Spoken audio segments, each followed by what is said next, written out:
A good tenant screening process catches red flags before you sign a lease. A bad process, or no process, leads to evictions, lost rent, and property damage. Here is the workflow that works. Step 1. Write your screening criteria before you advertise. Minimum income, credit score floor, rental history requirements, occupancy limits, and pet policy. Put it in writing, apply it to everyone. Step 2. Collect a complete application from every interested renter. Identity, contact info, income source, employment, current and previous addresses, references. Require it before anything else.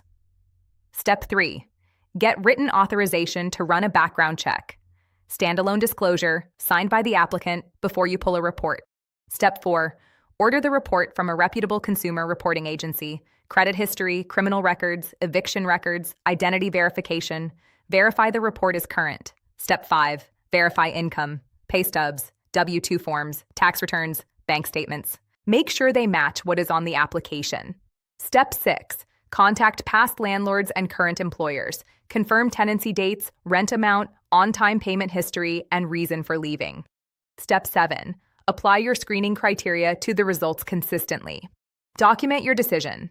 Send adverse action notices when required. For the complete tenant screening process guide and applicant paid screening options, visit tenantscreeningbackgroundcheck.com.